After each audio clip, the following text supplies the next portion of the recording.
just going to take a moment to do that. That's what I usually do at the beginning of all of these, just to make sure that I'm able to connect with you all and not be scrambling around. So just one moment. Okay, have the chat there, connected to Instagram. Okay, great. All right. Thank you so much for joining me today. I am here to talk a bit about the experience, and I'm going to share what that is exactly. I have been going live multiple times a week for the past couple of weeks on different areas of this creator-led innovation framework that I am working on and diving in with you in depth throughout all of these sessions. And I'm going to kind of go over it again, just in case this is the first time you are joining us. Otherwise, if you've already seen this is just a quick review just to kind of give you on the map where we're going, where we're headed. So this is the framework that I was referring to. So, it's not particularly complicated. It really is just a framework in which you can build your process and design your own unique creator-led innovation process. So there is the creation, which is ideation, design, composition, which I covered last week. The experience, which is implementation and communication, which is the focus of this week. And the impact, which is measurement and analysis. Think of feedback as next week. And the context and influence are the pieces that kind of shape where you're applying this, how you're applying it, how to kind of mold this framework into different situations. And the knowledge bank really is the insights, the experience, the wisdom, again, like it says, knowledge that you're working with in any given situation that will feed into your design, right? So a little bit about what I'll be covering today. It'll be a little bit of a review of the minimum viable innovation. What is the experience? Systems and design thinking, considering alternative fit. This is a little bit of a review from the last session. Choosing a platform and future perspectives for creators. So it doesn't seem like that much, but I'm going into depth into each one just because implementation is interesting when you are creating, and I'll get into what the experience is, when you're implementing your creation into, I call it installing it into the system. You're putting it out there into your community, into the world, into whatever it is that you want to shift and change the way that people do things or people see things. You want to make sure that, well, in this way, it's something that is very common amongst all of us and how we can approach this, but the way that we do it can be very different. So I have to kind of touch on pieces of it while also leaving room for people who may implement their innovations in different ways. So it's something that that's a huge part of the process itself, because again, it's not just about the thing that you're creating, it's about the way that you take that thing, put it into the world, and then you're able to measure the feedback of that. So it's more about how you're approaching the process as opposed to the actual thing itself, or even just the place itself. But I'll get into some of that today. Here is a little review of the minimum viable innovation, at least the part that I talked about before, which was the part of the composition. So the composition is what I call, so there's the creation piece, which is the inspiration, ideation, the design, and then the composition. The composition really is putting all the pieces together into form, into that idea, into that product, into that offering, into that artistic work, whatever that may be, that you are then going to implement and create an experience around. So when you're talking about minimum viable innovation, you're looking at what are the key pieces that need to occur, that need to show up, that need to come from uniquely you to create that impact. So when talking about composition, you want to look into defining the intended community impact and how you want to measure that. So looking ahead as you are finishing up your creation, prioritizing the most impactful components to compose. So what is that tipping point of creating that ripple effect of somebody doing something differently, right? Like I had mentioned in the last one, Airbnb was a spreadsheet at first. So it was really more about the exchange of this type of information and having this catalog of places where there was these timeshares, right? So it was less about what features needed to happen in that minimum viable change, right? It was a lot more about what is the concept behind it, what was the business model behind it, and that's really what they focused on. So if you're prioritizing the most impactful components to compose, it's really for them, it was that connection between the potential people who are going to be renting the Airbnbs versus the people who are willing to share their calendars and share their space with others, whether it was a room or an entire place, right? And cataloging that. So then when you are considering those pieces as well, you're really boiling it down to the core of what makes this composition effective and also very much you. You're also looking at the options for implementation and communication to amplify the impact. So the way that you innovate may very well be the experience is going to be even bigger than what the composition is in and of itself. There are people who are so talented in the way that they distribute information and the way that they communicate and the way that they frame a new idea, that the experience itself creates more impact than the thing. So that's why we always have to consider the full picture, because that's why you can sometimes see that there are some innovations that come from almost the simplest kind of basic, as many people say, kind of basic thoughts or ideas or products or apps, whatever that might be. But then the communication of that, or the direct line into the community, wherever that's being launched, is so effective. And that comes from either the implementation and or the communication of what this thing is and how it's going to change the way that you do things, right? So this is part of as far as the minimum viable innovation, this is kind of the composition section. And then after the experience piece, I'll share a little bit more about minimum viable innovation for experience. So what is the minimum viable quote unquote experience? The way that you're implementing it, the way that you are sharing it. And it's not meant to make it invaluable or to make it the least or the most minimal. It's not necessarily, that's not the goal. It's really to understand what is the core, and then start to build around it for your own knowledge, for your own clarity, and then also just to manage your priorities in a way that are sustainable. So if you know that the core of your product, the core of your offering, the core of what you are wanting to, what you're wanting to impact in the world, and what that little piece is that you need to put out there, and you know what that is, then you can build all of the beautiful layers into that. But once you know, sometimes it can be hard to dig through all of the features and the aspects that are interesting and pull people in, and really kind of get down into what is that tipping point of what creates impact, and how is that, when coming from you, more uniquely impactful in the way that you approach it.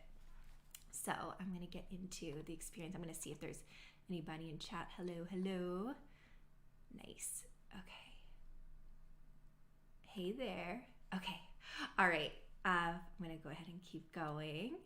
So what is the experience? So I was kind of running through the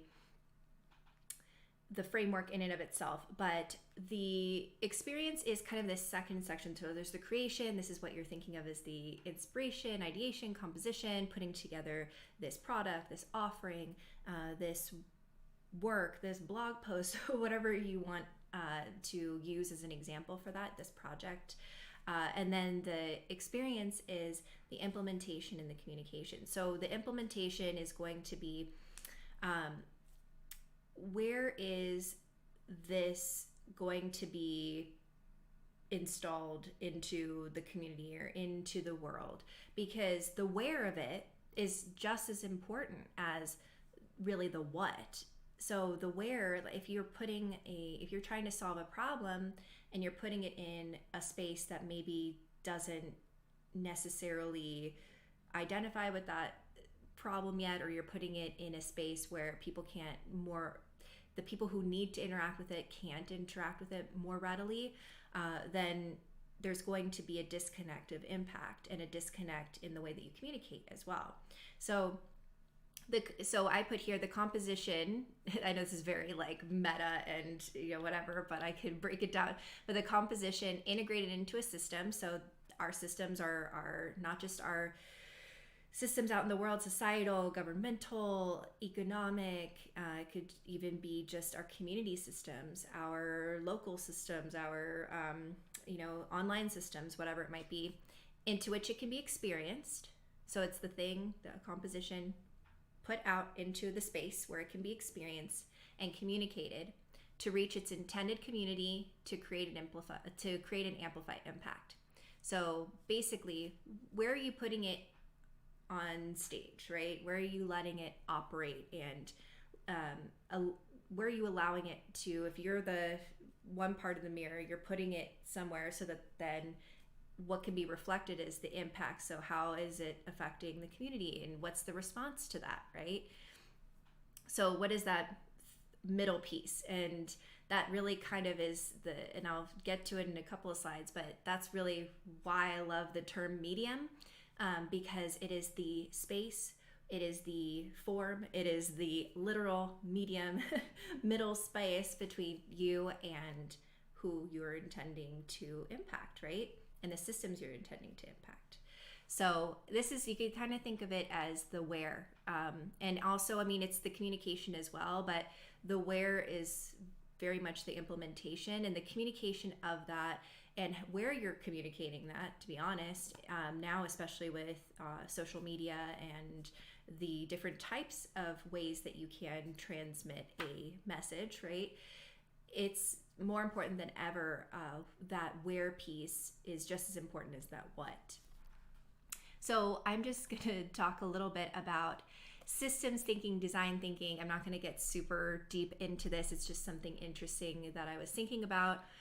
If you've been exposed to either, you might be aware of it. When like design thinking, you'll think of a lot of new startups or a lot of new ventures will look at this more human-centered approach of looking at their customer, right? And seeing, what are their needs and what are their pain points, and how can we look at how these people are behaving and acting, and the trends and patterns in society, and then going deeper into underlying thoughts and feelings, meaning, motivation, beliefs that drive people to want to have a certain type of experience, or a certain type of product, or a certain type of solution, something again that will positively impact them in the way that they operate in the world.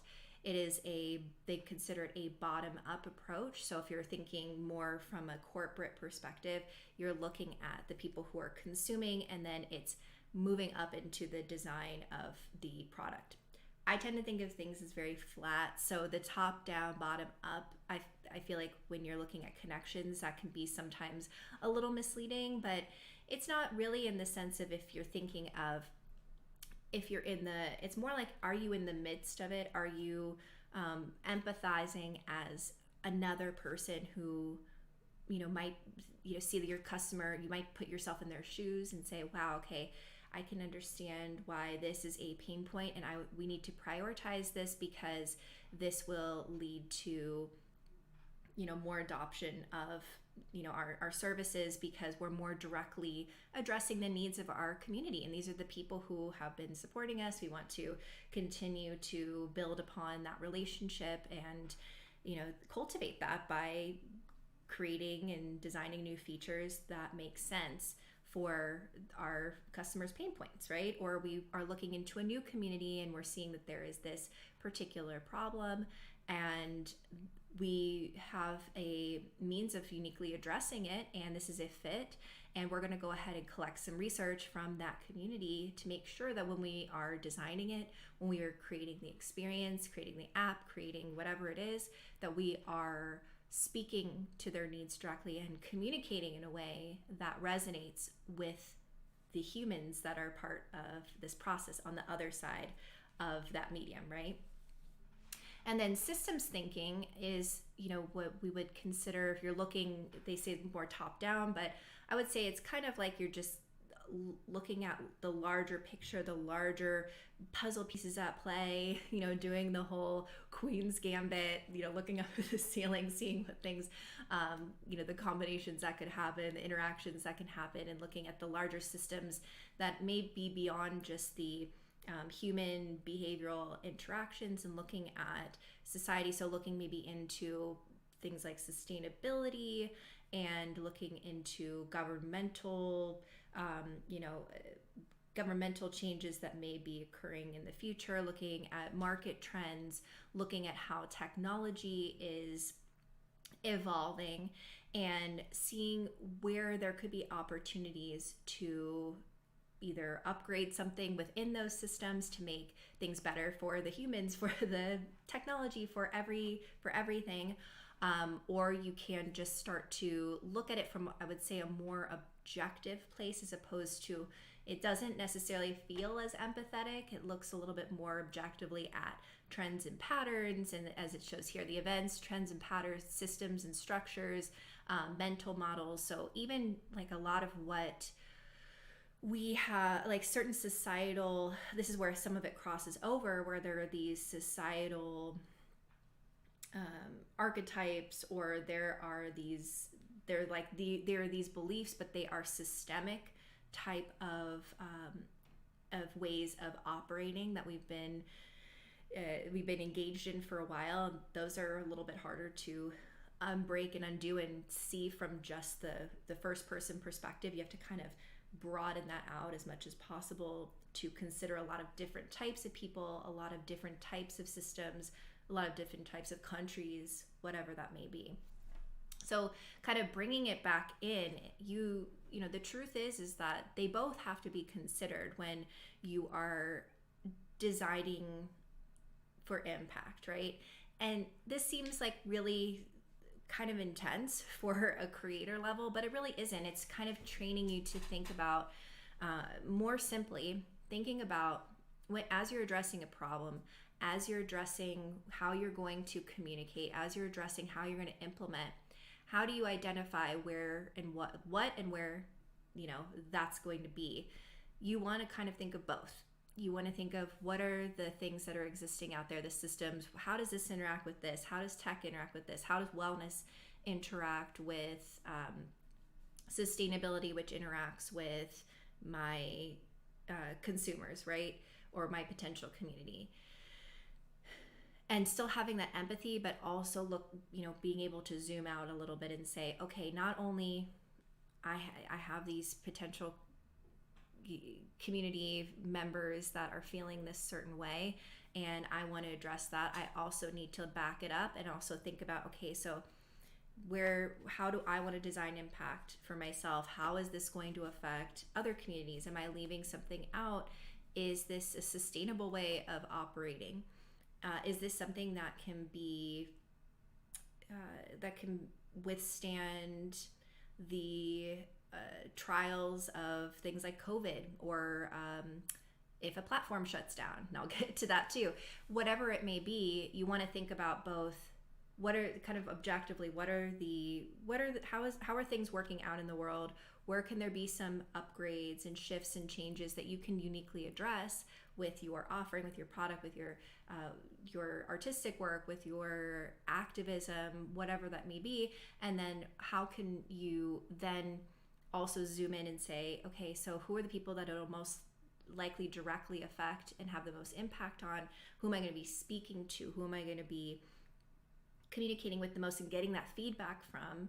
And how can I empathize with them in not only creating, but creating the experience and communicating this idea, right? So going back to this, considering alternative fit, a lot of people know about product market fit, even founder market fit. Like, is this person a good match with what the market needs right now and what they're creating, right? Is this somebody who wants to stay in this space for a long time? Do they have experience in the space? Many people know about problem solution fit, which sometimes you don't even really know about until you put it out in the world and see if it works, right? If there's a problem in a certain area and you have a certain solution, you kind of have to put it out there and get that feedback and iterate it over time to see how it uniquely not only just solves a problem potentially, but continues to solve a problem, because people evolve, and again, systems evolve over time. There's so many factors that are coming in that as that shifts, can you shift along with it? But I also propose as well that there is this connection between the creator, so that is the self, the person who, now in this, we have this space where we're a lot of people working as solopreneurs or solo creators, or even if you're the CEO of your company, there's they're flatter organizations. There's a lot more of the self that's being brought into some of these new ventures.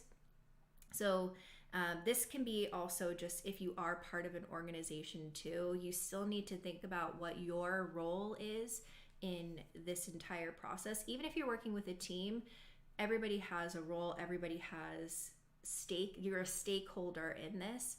So I want you to think of it, even if you're working somewhere else or you're working with a team, that if you are quote unquote a creator, you are creating impact by doing the work that you're doing, right? So just to have you keep that in mind, that creator doesn't necessarily need to be the be all end all, the person who created the idea first. It can be, but it also just can be you operating there, that when you are aligning yourself with a team or aligning yourself with a company or aligning yourself with a project, that you keep yourself in mind and your strengths and your goals for yourself as much as you possibly can. And then the medium is so I put over to the side, this is just as a parallel, but the medium really is the kind of the composition itself. So there's you, how do you and your team, whatever, fit with the product, the offering, whatever it is. How does it fit with how you're implementing it? How do you, your team, whatever, fit with the communication of this composition? Medium, I kind of bundle in together the finalized offering, right? The implementation, so where and how it is put out into the world so that people can experience it and use it and shift whatever that may be, the way that they do things, and how it's communicated. So how is the fit between you and that? Because that's going to be something I'll address in the next slide about platforms, because tech platforms where we are sharing these new compositions, where we're implementing them, where we're communicating our ideas, that is so important that we have fit with that as well. And that's something that can make or break really what you're doing and how you can create impact. And sometimes it's just the smallest little shift in being aware of that and placing your creation elsewhere or communicating it in a different way that can make all the difference. And then the community, so that would be, so if there's a creator medium fit, there could be a medium community fit. So does that medium speak to that community well, or can that community interact with that medium, whether it's the product or the offering or the way that it's been implemented? Are they even in that space, right? The creator community connection are you as a creator, is this community a fit? Is this an idea that you had and you just want to serve that community one time? That's going to be something that you need to consider, because they may not be quote unquote your people. Even if you're offering them a product, you still kind of want to align with aspects of that particular community, or else there's going to be a disconnect in the longevity of that relationship, because again, it's going to be still between people, right? There's going to be you, there's going to be the intended community, and if there's that disconnect there and you're thinking that the product or the thing is going to be it. As far as what they're going to care about, it's not going to be that way for very long. So I encourage you to, again, even when you're choosing your projects, if possible, to align yourself with things that feel at least, even if you're not the project itself, maybe you can't make all the decisions on, if the intended community, the intended customers, the community that you're building, or that your company's building, or that the brand is building, you can find some empathy with them and align with them in a certain way. If you don't feel aligned with it, then you might also want to consider like the alignment, maybe even with your team that you're working on, your company, or the product you're working on too. That's just an aside, just because over time that can lead to, a certain type of burnout, because you don't feel that your contribution's not going to feel as authentic, or it won't be able to be as generative over time.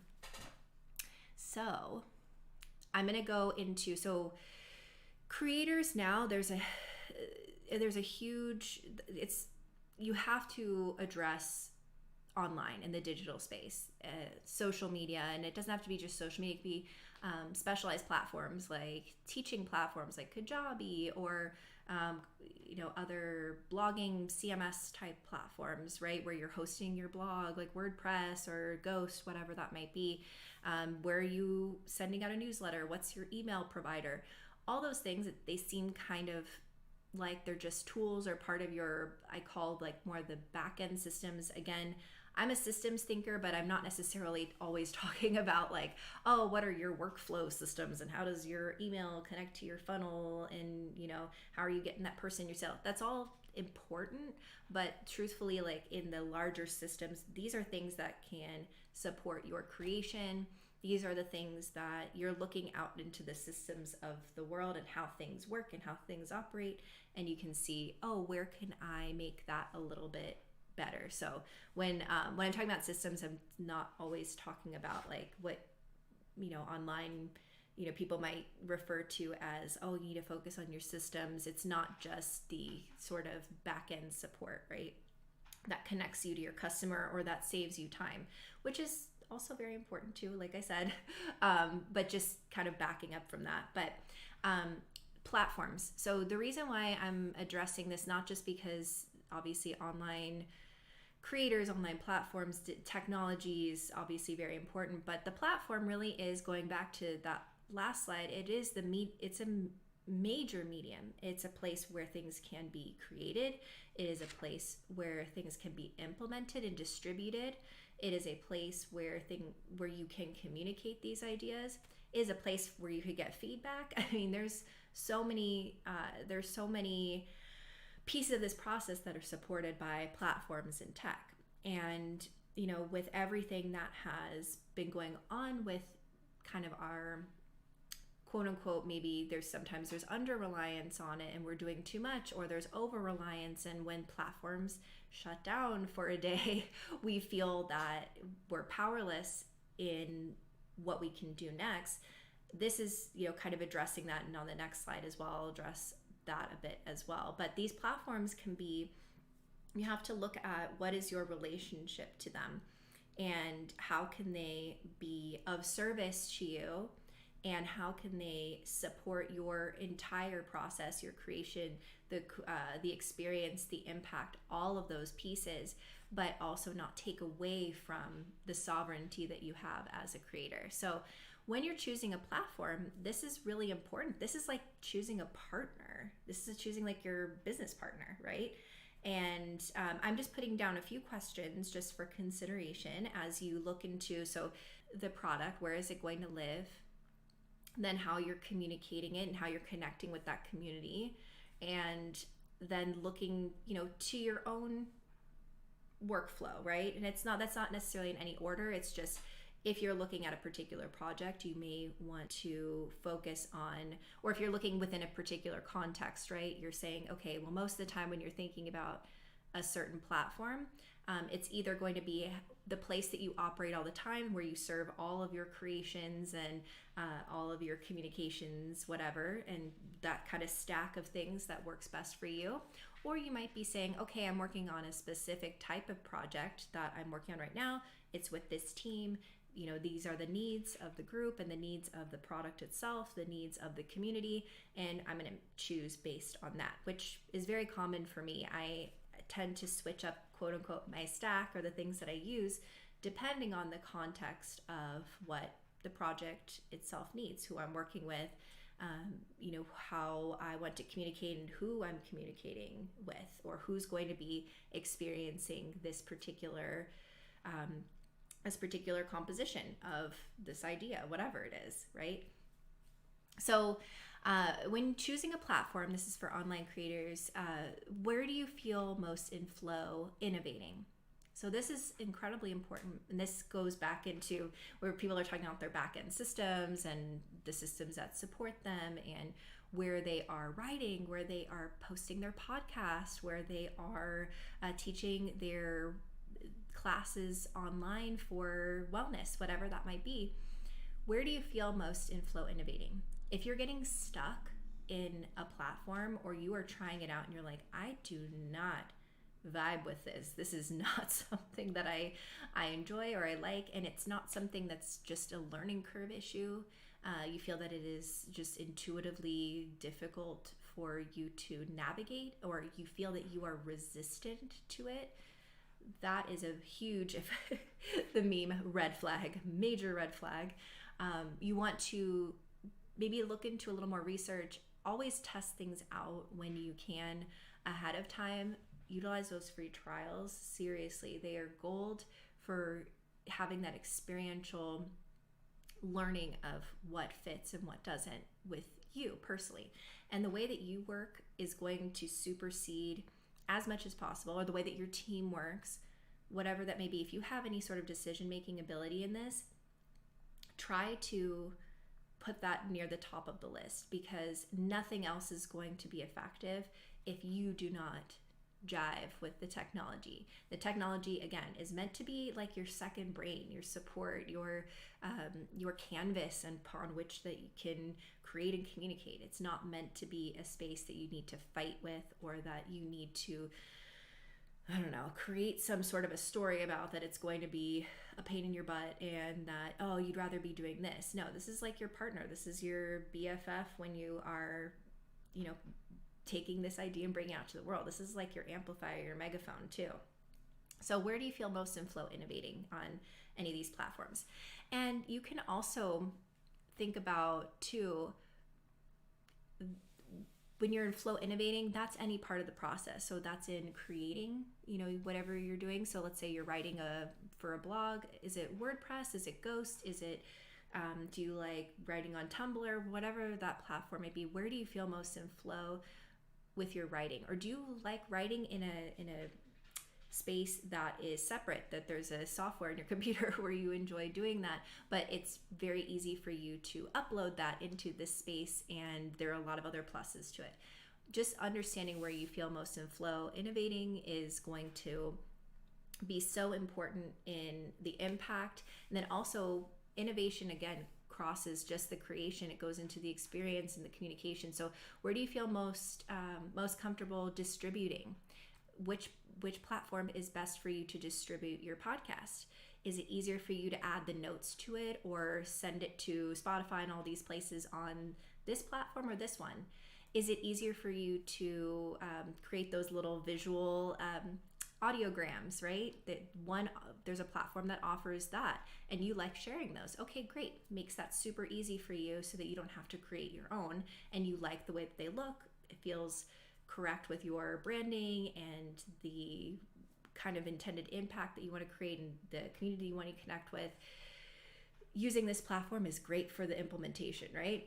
Then you're looking into the communication. Okay, so what social media platforms am I going to use? Okay, well, yes, and kind of the next question, where is your intended existing community? You want to obviously leverage that and make sure that you are showing up in the space where your people are going to be, the people that you want to speak to and target, right? But also where do you innovate more? Are you more of an Instagram centric person because you like using the visuals and the videos? Do you like more the long form video on YouTube? Do you like to, create little one-liners or little thought shifts on Twitter and see what kind of gets that traction and test out ideas there? Is it easier for you to work with Facebook because there's certain features that are much more connective, and you're getting a lot more distribution there because you have a lot of your community there and you're used to it, and you've been able to test out a lot of their features over time as they've rolled them out because you started going live in your groups? Whatever that may be, you want to consider your intended community, of course, but if there is a platform that you just cannot vibe with, I know a lot of people feel that way about Twitter or Reddit, something like that, then just don't. You don't, no one is forcing you to do that. Yes, could there be a potential loss of a few people? Sure, but the focus of your attention and energy into a space where you feel more aligned, you don't feel stuck, you don't feel like there's resistance, that's what's important. And when you can, just be curious and see if you shoot out a tweet once in a while, or see if maybe there's an update to the platform that maybe changes your mind a little bit. Who knows? There are things that I'm sure people felt very excited about Instagram Reels, right? When they were on TikTok, and they may be on both, or they may have just gone back to Instagram because that kind of served what they needed. But of course, that's going to be a little bit of a different culture and a little bit of a different alignment with their community, and also a little bit of a different alignment with your value and context.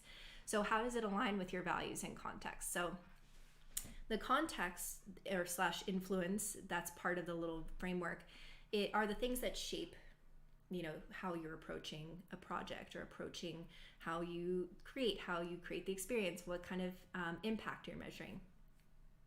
So if you're looking at how does it align with my value and context, so the contexts are going to be the overall strategy. So if you're working on something, it'd be like the branding. If you're looking at the circumstances in the world, what's going on, your personal values. Is this a platform that is carbon neutral? That's actually a very common, it's becoming more and more common, is this a platform that is using its resources effectively, right? If you're talking about sustainability and you're hosting most of your content in a space on a platform that's notoriously unsustainable, then that's something to consider. It doesn't necessarily have to be the be all end all, but it's when you can and you're able to do that research and there is an option, then why not? Because you're going to feel much more aligned, and your message is going to be much more cohesive if you're choosing platforms that align with your values, and again, the context, the needs of your project itself, right? And then if you're looking at your values and context, so let me see what other, I'm going to give you some more examples. So if you value, let's say, aesthetics, you're going to probably pick platforms that when people are maybe interacting with it, there's a certain ability to curate those aesthetics, right? And we'll have features that allow you to let that shine. So I'm thinking more so even in the newsletter space. Like there's some people who prefer something like a customized newsletter or a flow desk, something like that, where they can create these more aesthetic looking newsletters, or they use InDesign, something else. You may use a different platform that's really kind of more minimal and breaks things down, and then you're taking them to other web pages and other resources, and you're not so focused on the aesthetics in the newsletter itself, for example. But just being aware of how it aligns with your values, and then also just the values of the project. Again, your team, the thing that you've created, you want to make sure that the platforms align with it, and that the social media platforms align with the your values and the context of the project as well. So how does it fit with your intended / existing system? So this is going back into that back end systems space. But what I usually consider is, can this integrate with other things? That's what I consider as number one for myself. I love tools like Integromat and Zapier. These are or Automate.io or IFTTT, which they are all connection spaces. So what they'll do is they'll connect, okay, so if I post something on Instagram, it will also post on Twitter. I mean, I know like Later does that and Planoly. That was a very basic example, but other pieces would be, okay, when you're thinking of these sort of these funnels too, but outside of the these systems that are within these programs you're thinking about, just in general, you just want to connect a bunch of things you like.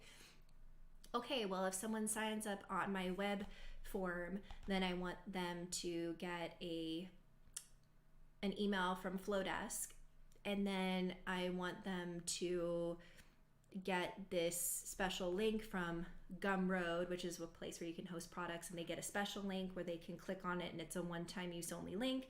And they're also going to get a link from my community, which is hosted on Facebook or Circle, and they'll get a little invite to that. So there's this kind of flow of things that happen. It's usually used for back-end systems, but you can also do it to create an experience for your product. Regardless, my biggest thing is, no matter how you want to design your systems, whether it's connecting with your consumer or just in your own workflow and how things are posted or scheduled, right? Or however you are working with technology to make any part of this process easier to get feedback, right? I like to look for things that can easily integrate with the connector pieces like Zapier or whatever, because if I need to switch any of them out, then it's as easy as moving that one thing. So maybe it's moving the email client because I'm over this particular email client and I want to use something else, but you're not disrupting all of the other pieces that work together.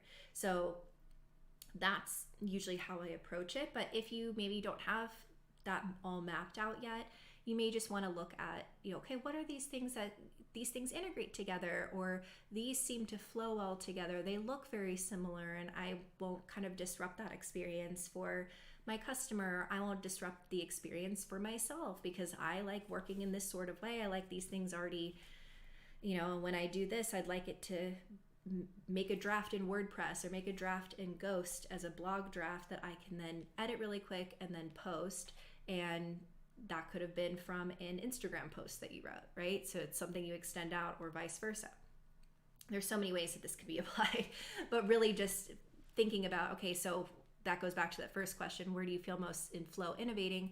It's how you're interacting with it, and then also how your existing systems are interacting with it. If there's something you really enjoy automating, or you enjoy not having to deal with as much and letting tech handle that for you, and it's something that you feel comfortable with, then how can you make sure that that new piece can fit as part of the party that you've already created, right?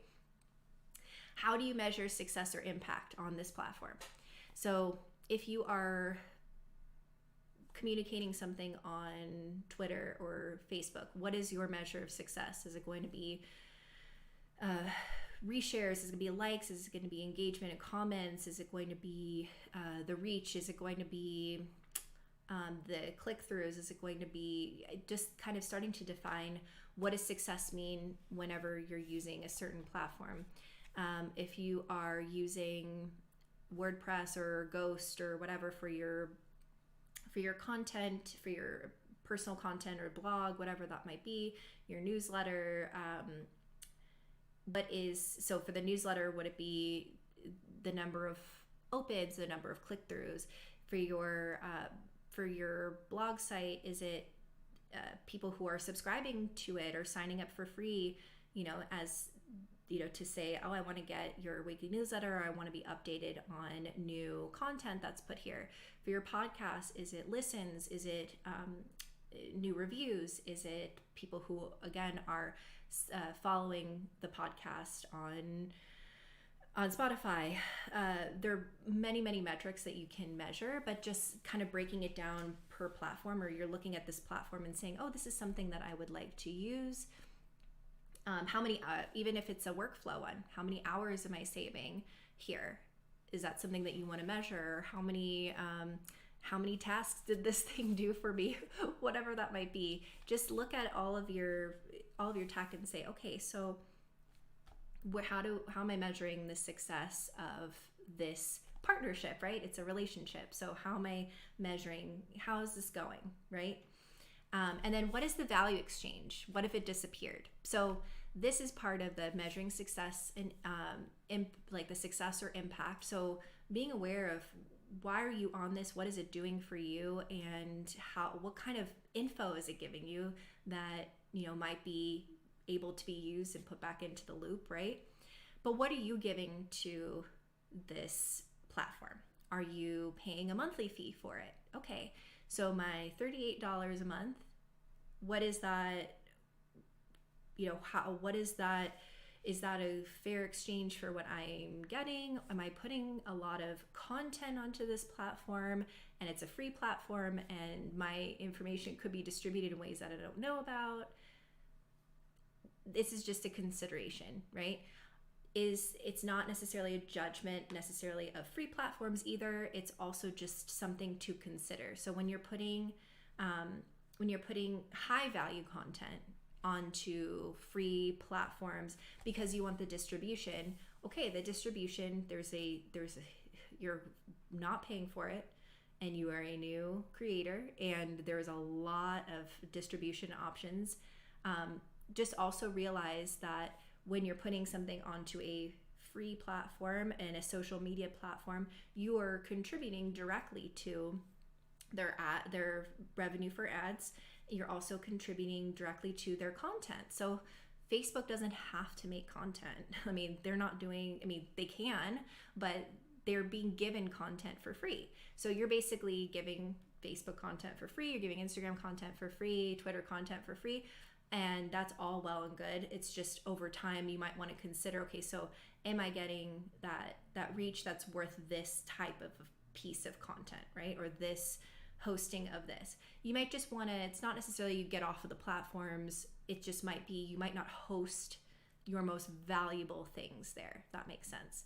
And this is where the whole community question, comes into play, is as you build your community, probably the most devastating piece of Instagram going down, Facebook going down, OnlyFans, for example, changing its model for like a second and then having a change of heart about not wanting to have content that was more adult themed, right? What happens if you're a creator on one of these spaces? What's the most devastating? It's the community piece. Typically, it's not even just the creations themselves, even though I would highly, highly, highly suggest to anyone to back up, what you're creating. And even if it's just you're creating some off the bat, some lovely pictures and you have some great captions there, I still would try and back up some of that as well once in a while, because again, it's just good form so that you can use it again, and to use on different platforms. But also just to protect yourself if anything does happen and you have your valuable content and thoughts stored somewhere, even if you don't think that they're valuable, they are.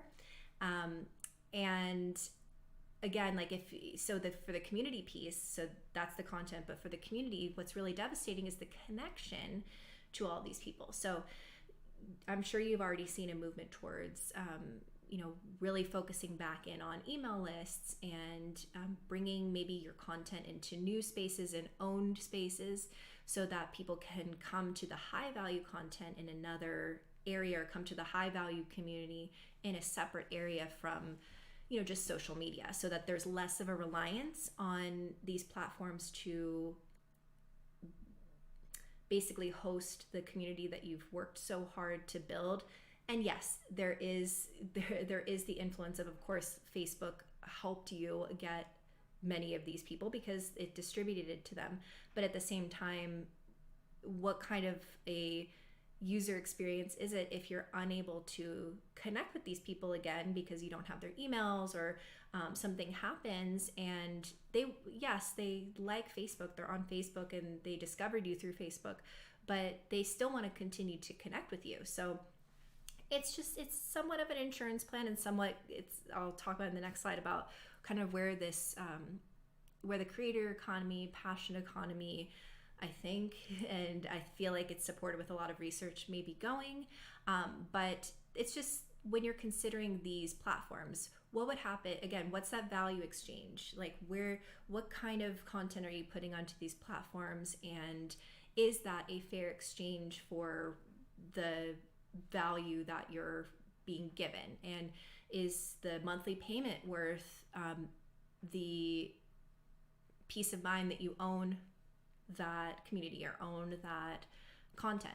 I can't answer that for you. That is totally part of your journey and looking at your needs at the time as a creator, but it's just something to consider as you grow and as you build out your valuable community, your valuable content, just to think about that as a strategy, even if at first it's just to kind of back it up just in case anything happens, right? And it says, and hey, what about the creation composition? So I actually did kind of address that in choosing a platform. I was looking at where you flow innovating, but I didn't mention it in any of these questions. But yes, you want to consider the platform for what you're creating, of course. Like, you want to create it on the appropriate place, but don't make it all about, okay, I'm creating a podcast and I need to host it on this because that is the premier place for hosting a podcast. I don't know. I mean, I don't even know I don't even think there's something like that anymore. There's so many options. Or that you need to be on this because everyone and their mom had said that they use this. That's great, and that's a consideration, but you need to also put yourself into that equation, and you need to make sure that you're addressing your intended community, because everyone may love using one particular platform, but that's not who you're targeting. You may be hearing a lot of people using this platform to target their community because their community is, people who, let's say, like coaching, like they are going to be coaching this type of a community. That might not be a fit for you if you're creating a certain other type of digital product, right? You may want to look at different platforms, but because there's a huge propensity towards certain things that seem like they can host all different types of creators and online providers, it just might not be the best fit for you, even if it's popular. So just something to consider. And of course, if you can't work along with it, then none of this is going to matter if you feel like you're limited by your platform. Okay, so this is a quick note on the future considerations for the creator passion economy. These are from some research and then also somewhat of a hot take. And these, when you look at them right away, they're not exactly as they seem. They may seem a little spicier than they are. Or maybe they are spicy, I'm not sure. But they're definitely things to consider as you move forward as a creator and as we become a little bit more independent and as we become more of entrepreneurs, if you're in a company or you're starting a startup and growing your company. The considerations going forward are going to be ownership over attention. So we're moving into a space where ownership is going to be a lot more important over your content, and attention is going to be less important because we've lived in the attention economy for a long time. So there's so many economies, right? The creator economy, passion economy. Attention really is the currency of, because attention means engagement, which means your eyes are focused here. So that means you have the ability to see an ad or to see a thought or to be influenced, right? That is super important. But creating content from now on, it's going to move into a space of needing to create to own, right? And it's not about, this is mine or this is yours. It's actually a much more safe, collaborative space because you're saying, look, I have created this content and I feel good that people are not going to be just stealing it and reusing it, and I understand the value of this content, so now I can monetize it in a new and interesting ways and find my people and collaborate in the right way where there is this idea that there is ownership over it, and that my name is tied to it, and that my work is connected to my legacy and my reputation. And as you can see, there is this whole movement towards like NFTs and decentralized, decentralized finance, decentralized ownership on the internet, and smart contracts, all of these pieces that lead me to believe that there's going to be a lot more interest in valuation of content, and then also the ownership over your work and the rights that you have to your work. For musicians, this was something that I had to grapple with for years, because it was frustrating to see, such a great innovation like something like Napster, where you can distribute in such an amazing, cool way, could also destroy the ownership rights for creators, and also expose a lot of the issues that come with the contractual funkiness that happens when you are splitting your contracts in different ways, and in these pieces of intellectual property are being used in various new ways that maybe aren't very transparent yet. So this ownership over your work, the transparency around that is freeing, and it also brings us closer together, because we're able to kind of sit in our space and feel that our work is of value. And it's not just about giving things away and getting attention. It's about sitting here and saying, look at my things of value. Would you like to, you're magnetizing more people while you're still reaching them, but you're able to tie that really cool valuation to it, as opposed to just only having social proof, for example. So retention over reach. So this isn't meant to be limiting in the sense of, okay, of course, like as you grow and as you test things out, there are going to be people who are following you and then unfollowing you. And that is a normal process as you try to reach creator community fit, right? So as you build and as you grow and as you learn and you reach more people and you connect with different people, over time, retention is going to be important, because as you're reaching all of your intended people, how are you cultivating that? So in cultivating that in your community, are they buying from you again? Or is this somebody who's with you on your journey? You don't have to just be stuck in one space to retain your people. You can, how are you communicating your evolution so that people can go on that evolution with you? Authenticity over aesthetics. I love aesthetics, and not just like the aesthetics of like the visual aesthetics or the feeling, the sound, the experience, the taste, whatever. Also just like I feel like people who are aesthetically inclined also recognize excellence in others. So this is not to poo-poo aesthetics.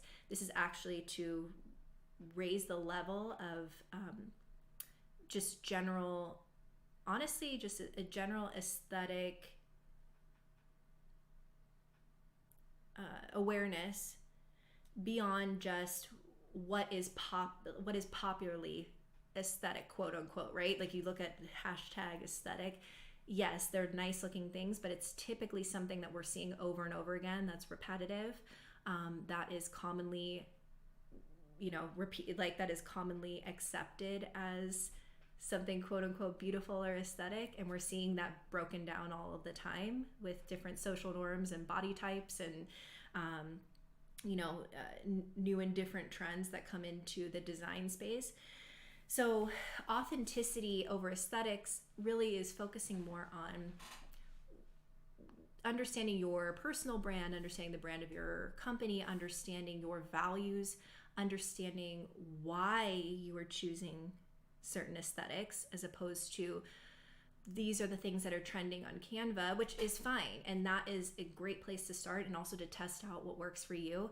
But if there's no intention behind it, or it doesn't feel like you, or it doesn't feel like the message that you're trying to portray, or that your brand or your product is trying to portray, you're going to start to have that disconnect. And over time, I believe that the more that you can be authentic in your aesthetics and have that awareness of what you can bring into that space, the more that all of us are going to be better at judging aesthetics, because we are seeing people fully expressing themselves in different ways and valuing that.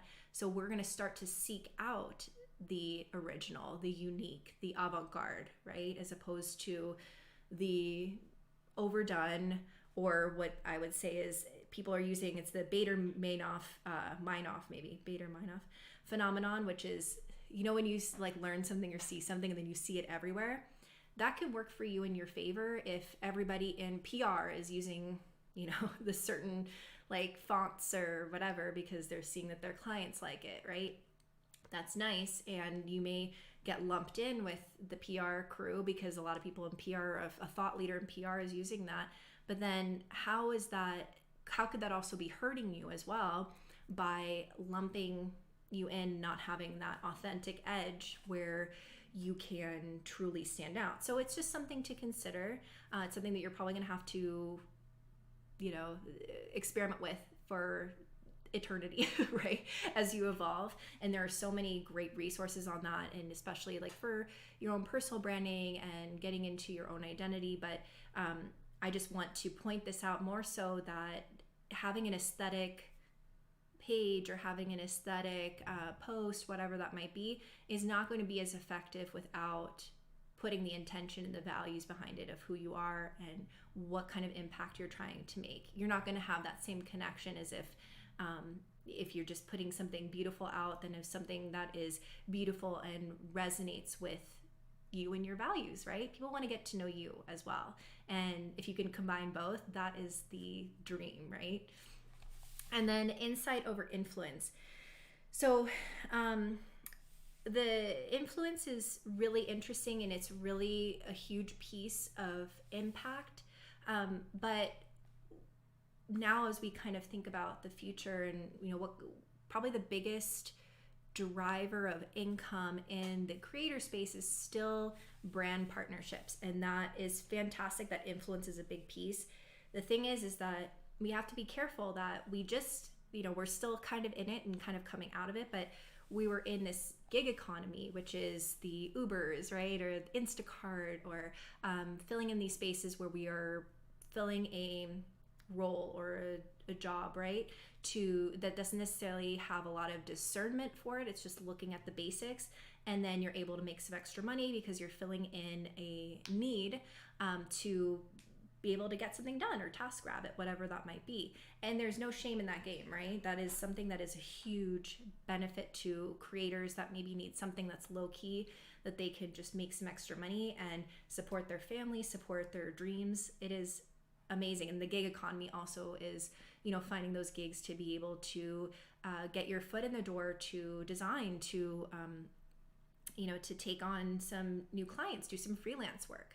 But at the same time, as we grow as creators, we got to say, okay, so if we are influencers and there's a big drive in ad sales or in reaching people in a specific way, am I starting to become a gig type worker? Am I freelancing and gigging with this? Is this the relationship that I want? Or am I wanting to look for an evolved type of partnership? It's not that either one is wrong. It's just if I'm starting to see a trend of companies creating new experiences for creators, or trying to get feedback from creators in new ways, to innovate using creators. So in my opinion, if you are really embodying kind of that innovative spirit and you're really trying to shake up the way people do things or think about things, or you're teaching people how to do new things, I would say that you want to start thinking about how can you be not just valuable in your content, but valuable in your insight. You are on the ground floor within your community, and you are on the ground floor as a creator, as an individual, with that, again, that systems thinking, seeing the bigger picture, but then also being right and smack dab in the middle with your people. You're kind of like a node that a company could access for insight. Play that up. I have a feeling that there are going to be lots of insights that will be coming from creators and quote unquote influencers, whatever, in the future. And it's going to be a lot less about, oh, how can I use you to tap into this community, and instead be like, how can I use you to innovate for this community, if that makes sense. So it's not just about, oh, you are thorough to, you're the medium for the connection. You are going to be the person that is the expert and the insight on this community and this type of target market. So you're really kind of bringing in almost a consultant level insight to them. So as you look at your own process and you master that, you really can create an entirely new relationship with your brand partners or with your potential other types of partnerships too, or partnerships with other creators. It's just beyond, oh, let's just co-create a piece of content. It is, okay, let's strategically work on some new innovation for this space because we're seeing we need it and we want to combine together to do that. Or there's a company with a whole lot of money that wants to work with this community, not just sit there to plug their product. You want to be there and say, look, I can give you some valuable insights on what my community needs, right? So this is just something to consider, because this is where you can see creators are incredibly valuable right now. The individual is very valuable. It's like what I used to think about when we talk about record labels and the larger record labels looking to the independent record labels who are more on the ground developing these artists and seeking them and developing them in a very tight and insight-filled space. They would be asking for information all the time. Those relationships were much deeper than just, oh, let me see your roster and see if I like anybody. It's really interesting and exciting. I think that's where it's going. And with this whole decentralized internet piece too, where there is that focus on, again, these NFTs, and there's this switch to this curation and creation and lifting up of fellow creators and decentralized finance. I think we're going to have a huge leg up, and we're going to have a little bit of a different relationship with some of these brands, and it's going to not necessarily be good or bad for either. It's just going to be different. And I encourage you to really start to become your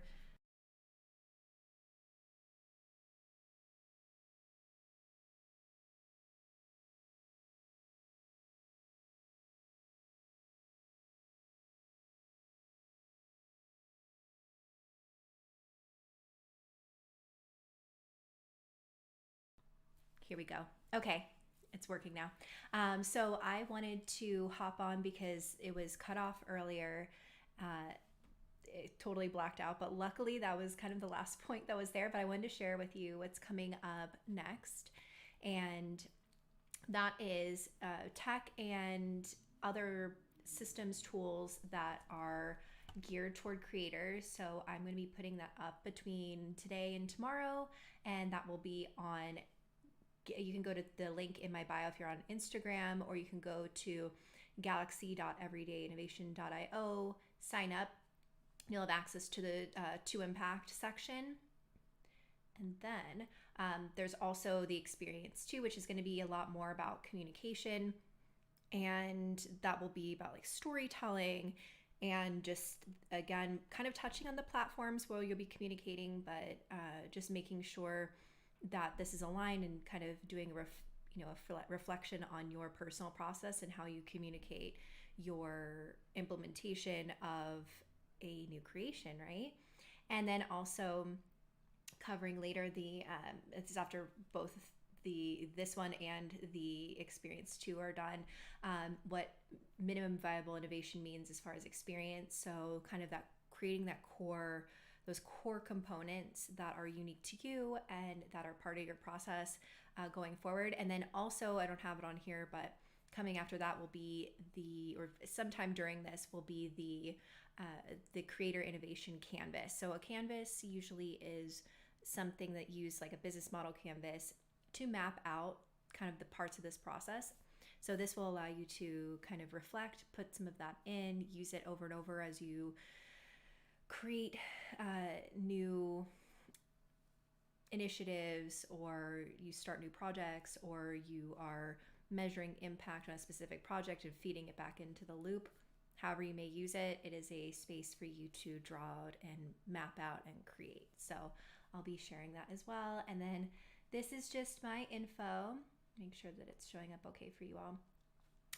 But this is the hub, everydayinnovation.io. There'll be more content coming up on here soon that'll be helpful. I've just been spending more time in this space for 21MPACT. And then galaxy.everydayinnovation.io is the circle community. And just as a small aside, I chose Ghost as my CMS or my blog platform, content platform for the newsletter, because it actually is carbon neutral. It is open source, so there's a lot of transparency there. It doesn't take a lot of outside funding, which means that it's focused a lot more on its customers than necessarily investors, which is not necessarily a good or bad thing. It's just something that is interesting to consider as we move forward into new spaces, and may want to know a little bit more about how ownership of content and the other stakeholders that are involved in this relationship are involved. And then I use Circle for the community, just because I wanted to be able to host that in a space that I felt more ownership over, because I'm trying to use that space to also create some new types of experiences. So I'm looking forward to sharing more on kind of my own application of that, but also give you all some tools to use and to fill a lot of these pieces of the process in more within the community, and allow you all to connect with one another as well. So thank you so much, and I apologize for the little blackout earlier at the end of that. I am just kind of filling in that last little bit for you all, and I look forward to seeing you at